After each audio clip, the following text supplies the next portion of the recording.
పాలకు కల్తీ జబ్బు అంటుకుందా? జనాల జీవితాలను పల్టీ కొట్టిస్తుందా? జీవగంజి లాంటి పాలు ఇప్పుడు విషం చిమ్ముతుందా అంటే అవుననే సమాధానాలు వినిపిస్తున్నాయి. పాలు అమృతంతో సమానమంటారు పెద్దలు. అటువంటి స్వచ్ఛమైన పాలను కొందరు తమ అక్రమ సంపాదన కోసం విషంగా మారుస్తున్నారు. ఈ విషయాన్ని ప్రజల చేత నిత్యం తాగిస్తూ వారికి మాత్రం సకల రోగాలను అంటించున్నారు. ఆసుపత్రిలో పాలు చేస్తున్నారు.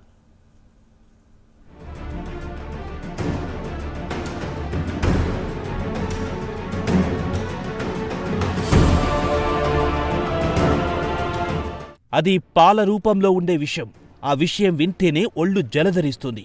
అలాంటి పాలెక్కడ అమ్ముతున్నారో తెలుసుకోవాలంటే అనంతపురం వెళ్లాల్సిందే. క్యాన్సర్కు కారణమయ్యే మాల్టోడెక్స్ట్రిన్తో కల్తీ పాలు తయారు చేస్తున్నారు కొందరు. ఈ మ్యాటర్ను విజిలెన్స్ డీఎస్పీ నాగభూషణం స్పష్టం చేశారు. దీంతో అనంతపురం జిల్లా వాసులు ఒక్కసారిగా ఉలిక్కిపడ్డారు. స్థానికులు పాలు కొనడానికి వణుకుతున్నారు. ఇది గ్రహించిన టీ పౌడర్ ఛీ కొట్టింది. చచా అదేం లేదు రండి అని ఛాయ్ పత్తి అంటే గుండె గుబేల్మంటది. వేడివేడి పొగలు కక్కుతున్న ఛాయ్ హఠాత్తుగా ఆలింగనం చేసుకునే టీ కప్పు చీదరించుకుంటుంది. నోరూరించే ఛాయ్ నోతికి తాళం వేస్తుంది. దీంతో స్థానికులు గగ్గోలు పెడుతున్నారు.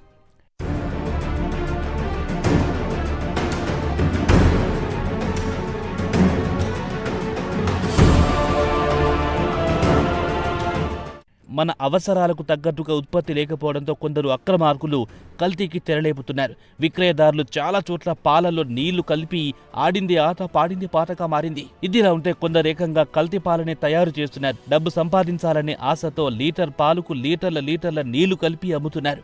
పాలు గట్టిదనానికి పల్సగా మారిన ద్రావణంలో పిండి పదార్థాలు కలిపి మాయ చేస్తున్నారు.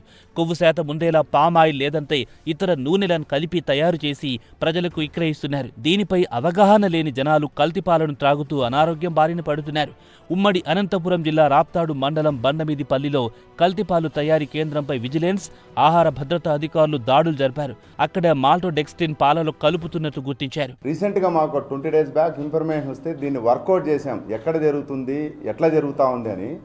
ఫైనలీ మాకు లీడ్ వచ్చింది నిన్న. సడన్గా ఇదే టైంలోనే 5:30కి లీడ్ వస్తే ఆల్ ఆఫ్ మేము షూటప్ అయ్యాము.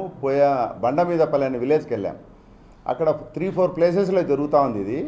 ఫస్ట్ మేము రామిరెడ్డి అనే వాళ్ళ ఇల్లు సర్ప్రైజ్ చేశాం. చేస్తే బై దట్ టైం అతను ప్రిపేర్ చేస్తున్నాడు ఆల్రెడీ. ఇందులో మెయిన్ మాల్టోడెక్స్ట్రిన్ అనే ఒక పౌడర్ అండి. ఇది స్టార్చ్ పౌడర్, అంటే కెమికల్లీ ప్రాసెస్డ్ స్టార్చ్ పౌడర్. ఇది హై గ్లూకెటన్ ఉంటుంది దీంట్లో. అది వాళ్ళు ఏం చేస్తున్నారంటే ఈ పాలలో చిక్కదనాన్ని పెంచడానికి, అంటే మనం లాక్టోమీటర్ పాలలో రైతుల దగ్గర నుంచి పాలు తీసుకున్నప్పుడు లాక్టోమీటర్ వేస్తే అది లోపలికి పోద్దండి. మీరు లాక్టోమీటర్ చూసింటారు. అది ఎంత లోపలికి వెళ్తే అంత తక్కువ రేట్ వస్తుంది. ఎప్పుడైతే లాక్టోమీటర్ డెన్సిటీ పాలది ఉంటే పైకి వస్తుంది. దాన్ని బట్టి రేటు ఫిక్స్ చేస్తుంది డైరీ ఫామ్, ఫిక్స్ చేస్తుంది. అయితే ఈ డెన్సిటీ పెంచడానికి ఏం చేస్తున్నారంటే ఈ మాల్టోడెక్స్ట్రిన్ అనే పౌడర్ను కొంత క్వాంటిటీ తీసుకుంటారండి. అందులో పామాయిల్ ఒక 250 mlలో 1/2 లీటర్ వేస్తారు.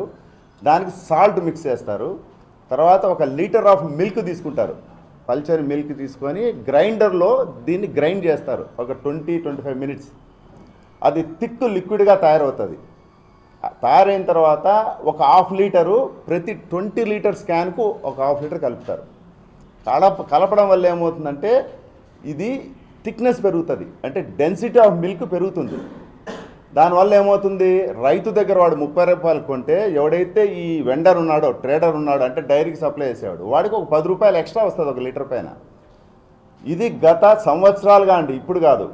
వాళ్ళు మనకు ఎవరైతే దొరికారో వాళ్ళు కన్ఫెస్ చేసిన దాన్ని బట్టి చూస్తే ఒక 3-4 years నుంచి యథేచ్ఛగా అనంతపురం జిల్లా అంతా జరుగుతుంది. ముఖ్యంగా ఇంకా కొద్దిగా మేము పోక్ చేస్తే ఇది మొత్తం రాష్ట్రంలో చాలా చోట్ల జరుగుతుందండి. ఇది అతను కన్ఫెస్ చేసిన దాని ప్రకారము మన జిల్లాలో ప్రతి విలేజ్లో ఉందండి ఇది.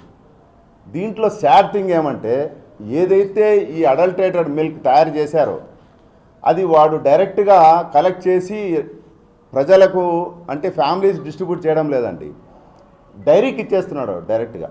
ఆ డైరీకి ఇవ్వడం వల్ల ఏమవుతుంది, డైరీ వాళ్ళు ప్రాసెస్ చేసి మళ్ళీ దాన్ని ప్యాకెట్ల రూపంలోనో బాటిల్స్ రూపంలోనో మళ్ళీ ప్రజలకే చేరుతూ ఉంది. అంటే ఇక్కడ అఫెక్టెడ్ ఫ్యామిలీస్ దీనివల్ల చాలా పెరిగాయి.